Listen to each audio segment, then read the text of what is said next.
ವೀಕ್ಷಕರೆಲ್ಲರಿಗೂ ದೈನಿಕ ರಾಶಿ ಫಲ ವಿಶೇಷ ಕಾರ್ಯಕ್ರಮಕ್ಕೆ ಸ್ವಾಗತ. ಇವತ್ತಿನ ಈ ವಿಡಿಯೋದಲ್ಲಿ ನಾವು ವರ್ಷ 2026 ಫೆಬ್ರವರಿ ತಿಂಗಳಿನ 27ನೇ ತಾರೀಕಿನ ದಿನ ವೃಷಭ ರಾಶಿಯ ಫಲಗಳನ್ನು ತಿಳಿದುಕೊಳ್ಳಲಿದ್ದು, ಈ ದಿನ ವೃಷಭ ರಾಶಿಯ ಜಾತಕದವರ ಪಾಲಿಗೆ ಹೇಗೆ ಸಾಬೀತಾಗಲಿವೆ, ಈ ದಿನ ಗ್ರಹ ನಕ್ಷತ್ರಗಳ ಸ್ಥಿತಿಗತಿಗಳೇನು ಮತ್ತು ಇಲ್ಲಿ ಉಂಟಾಗಲಿರುವ ಯೋಗಗಳ್ಯಾವುವು, ಈ ಯೋಗಗಳ ಪ್ರಭಾವ ನಿಮ್ಮ ಮೇಲೆ ಹೇಗೆ ಕಾಣಿಸಿಕೊಳ್ಳಲಿದೆ, ಜೊತೆಗೆ ಈ ದಿನಗಳಂದು ನೀವು ಹೊಂದಿರಬೇಕಾದ ಎಚ್ಚರಿಕೆ ಏನು ಅನ್ನೋದೆಲ್ಲವನ್ನ ವಿಸ್ತಾರ ರೂಪದಲ್ಲಿ ಇಲ್ಲಿ ತಿಳಿದುಕೊಳ್ಳೋಣ. ಮಾಹಿತಿ ತಿಳಿದುಕೊಳ್ಳುವುದಕ್ಕೂ ಮುನ್ನ ನಮ್ಮ ವಿನಂತಿ ಎಂದರೆ, ನೀವಿನ್ನೂ ನಮ್ಮ ಚಾನೆಲ್ ಸಬ್ಸ್ಕ್ರೈಬ್ ಮಾಡಿಲ್ಲವೆಂದರೆ ದಯವಿಟ್ಟು ಈಗಲೇ ನಮ್ಮ ಚಾನೆಲ್ ಅನ್ನು ಸಬ್ಸ್ಕ್ರೈಬ್ ಮಾಡಿ. ಹಾಗೆ ನಿರಂತರ ವಿಡಿಯೋ ಅಪ್ಡೇಟ್ಸ್ಗಳಿಗಾಗಿ ಪಕ್ಕದ ಬೆಲ್ ಐಕಾನ್ ಕ್ಲಿಕ್ ಮಾಡಿ. ವಂಶ ಪಾರಂಪರ್ಯ ಜ್ಯೋತಿಷ್ಯರು ನಂಬರ್ 1 ವಶೀಕರಣ ಸ್ಪೆಷಲಿಸ್ಟ್. ವೃತ್ತಿ, ಉದ್ಯೋಗ, ಮದುವೆ, ಹಣಕಾಸಿನ ಸಮಸ್ಯೆ, ವ್ಯಾಪಾರ, ಆರೋಗ್ಯ ಸಮಸ್ಯೆಗಳಿಗೆ ಫೋನಿನ ಮೂಲಕ ಪರಿಹಾರ. ಇಂದೇ ಕರೆ ಮಾಡಿ. ವೀಕ್ಷಕರೇ, ಈ ದಿನವು ಶುಕ್ರವಾರದ ದಿನವಾಗಿರಲಿದ್ದೆ. ಈ ದಿನದ ವೃಷಭ ರಾಶಿಯ ಫಲಗಳ ಕುರಿತು ನೋಡುವುದಾದರೆ, ಇಂದು ಆರೋಗ್ಯ ಪರಿಪೂರ್ಣವಾಗಿರುತ್ತದೆ.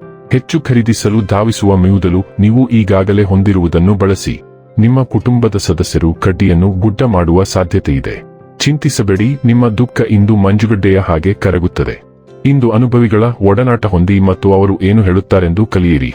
ಸಮಯದ ಸೌಂದರ್ಯವನ್ನು ಅರ್ಥ ಮಾಡಿಕೊಳ್ಳುತ್ತಾ ಇಂದು ನೀವು ಎಲ್ಲಾ ಜನರಿಂದ ದೂರವಾಗಿ ಏಕಾಂತದಲ್ಲಿ ಸಮಯವನ್ನು ಕಳೆಯಲು ಇಷ್ಟಪಡುವಿರಿ. ಅದನ್ನು ಮಾಡುವುದು ನಿಮಗೆ ಉತ್ತಮವಾಗಲಿದೆ. ಇಂದು ನೀವು ನಿಮ್ಮ ಜೀವನ ಸಂಗಾತಿಯ ಜೊತೆ ಹೀಗೆ ಅದ್ಭುತವಾದ ಸಮಯವನ್ನು ಕಳೆಯಬಹುದು. ಇಂದು ಕೆಲವು ಪ್ರಮುಖ ಗ್ರಹಗಳು ಒಂದಕ್ಕೊಂದು ಹೊಂದಿಕೊಂಡಿದ್ದು ಗುಣಮುಖರಾಗಲು ಅಪರೂಪದ ಅವಕಾಶವನ್ನು ನೀಡುತ್ತವೆ. ನೀವು ಹಿಂದೆ ಮಾಡಿದ ಕೆಲವು ತಪ್ಪುಗಳನ್ನು ಒಪ್ಪಿಕೊಳ್ಳಲು ಮತ್ತು ಅದಕ್ಕೆ ಪ್ರಾಯಶ್ಚಿತ್ತ ಮಾಡಿಕೊಳ್ಳಲು ನಿಮಗೆ ಸಾಧ್ಯವಾಗುತ್ತದೆ.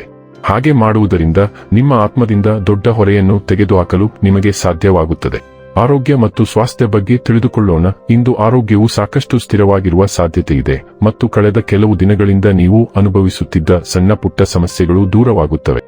ಆದಾಗ್ಯೂ ಇಂದು ಬೆಳೆಯಬಹುದಾದ ಸಣ್ಣ ಪುಟ್ಟ ಕಾಯಿಲೆಗಳ ಬಗ್ಗೆ ಎಚ್ಚರದಿಂದಿರುವುದು ಅವಶ್ಯಕ. ನೀವು ಅವುಗಳನ್ನು ನಿರ್ಲಕ್ಷಿಸಿದರೆ ಅವು ಗಂಭೀರ ಪ್ರಮಾಣದಲ್ಲಿ ಬೆಳೆಯಬಹುದು. ಮತ್ತೊಂದೆಡೆ ಸಮಯೋಚಿತ ಹಸ್ತಕ್ಷೇಪವು ಈ ಸಣ್ಣ ಸಮಸ್ಯೆಗಳನ್ನು ಸುಲಭವಾಗಿ ನಿಭಾಯಿಸುತ್ತದೆ. ಡೈಲಿ ಲವ್ ಮತ್ತು ರಿಲೇಶನ್ಶಿಪ್ ಬಗ್ಗೆ ತಿಳಿದುಕೊಳ್ಳೋಣ.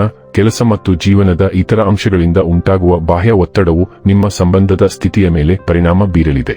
ಸಂಬಂಧಗಳ ಪ್ರಾಮುಖ್ಯತೆ ಮತ್ತು ನಿಮ್ಮ ವೃತ್ತಿ ಮತ್ತು ಕುಟುಂಬ ಜೀವನವನ್ನು ಕಟ್ಟುನಿಟ್ಟಾಗಿ ಪ್ರತ್ಯೇಕವಾಗಿ ಇಡುವ ಅಗತ್ಯವನ್ನು ನೀವು ನೆನಪಿಸಿಕೊಂಡರೆ ನೀವು ಈ ಬಿರುಗಾಳಿಯನ್ನು ಸುಲಭವಾಗಿ ಎದುರಿಸಬಹುದು. ನೀವು ಅದರ ಮೌಲ್ಯವನ್ನು ಅರಿತುಕೊಳ್ಳಲು ಬಹಳ ಸಮಯ ತೆಗೆದುಕೊಂಡರೂ ಸಹ ನಿಮ್ಮ ಸಂಗಾತಿ ಇಂದು ನಿಮಗೆ ತುಂಬಾ ಬೆಂಬಲ ನೀಡುತ್ತಾರೆ. ವೃತ್ತಿ ಮತ್ತು ಹಣ ಬಗ್ಗೆ ತಿಳಿದುಕೊಳ್ಳೋಣ. ನೀವು ಸ್ವಾಭಾವಿಕವಾಗಿಯೇ ಅಧಿಕಾರ ಮತ್ತು ಅಧಿಕಾರದತ್ತ ಆಕರ್ಷಿತರಾಗಿದ್ದೀರಿ ಮತ್ತು ಇದು ಯಾವಾಗಲೂ ನಿಮ್ಮನ್ನು ಹೆಚ್ಚು ಗಮನಹರಿಸಿ ಕೆಲಸ ಮಾಡುವಂತೆ ಮಾಡಿದೆ. ನಿಮ್ಮ ಎಲ್ಲಾ ಶ್ರಮವು ಇಂದು ಫಲ ನೀಡಬಹುದು, ಆದರೆ ನೀವು ತಾಳ್ಮೆಯಿಂದಿರಬೇಕು ಮತ್ತು ನಿಮ್ಮ ಸಮಯವನ್ನು ಕಾಯಬೇಕು. ಕೆಲಸದ ಸ್ಥಳದಲ್ಲಿ ಮುಕ್ತ ಮನಸ್ಸನ್ನು ಇಟ್ಟುಕೊಳ್ಳುವುದು ಸಹ ಅಗತ್ಯ. ಅಭಿಪ್ರಾಯ ಅಥವಾ ತೀರ್ಪು ನೀಡಬೇಡಿ ಮತ್ತು ನೀವು ಕೆಲಸದಲ್ಲಿರುವ ಎಲ್ಲರೊಂದಿಗೆ ಹೆಚ್ಚು ಉತ್ತಮವಾಗಿ ಹೊಂದಿಕೊಳ್ಳುತ್ತೀರಿ. ಇನ್ನು ಕೊನೆಯದಾಗಿ ಈ ದಿನ ಮಾಡಿಕೊಳ್ಳಬೇಕಾದ ಉಪಾಯಗಳ ಕುರಿತು ನೋಡುವುದಾದರೆ, ಬೆಳ್ಳಿಯ ತುಂಡಿನ ಮೇಲೆ ಶುಕ್ರ ಯಂತ್ರವನ್ನು ಕೆತ್ತಿಸಿ ಅದನ್ನು ಪೂಜಿಸುವುದರಿಂದ ಕುಟುಂಬ ಜೀವನದಲ್ಲಿ ಸಂತೋಷ ಉಳಿದಿರುತ್ತದೆ. ವೀಕ್ಷಕರೇ, ಇದಾಗಿತ್ತು ವೃಷಭ ರಾಶಿಯ ಜಾತಕದವರ ದೈನಿಕ ರಾಶಿ ಫಲದ ಮಾಹಿತಿ ಇಷ್ಟವಾದರೆ ವಿಡಿಯೋವನ್ನು ಲೈಕ್ ಮತ್ತು ಶೇರ್ ಮಾಡಿ. ಹಾಗೆ ಚಾನೆಲ್ ಸಬ್ಸ್ಕ್ರೈಬ್ ಮಾಡುವುದರ ಜೊತೆಗೆ ನಿರಂತರ ವಿಡಿಯೋ ಅಪ್ಡೇಟ್ಸ್ಗಳಿಗಾಗಿ ಪಕ್ಕದ ಬೆಲ್ ಐಕಾನ್ ಕ್ಲಿಕ್ ಮಾಡಿ.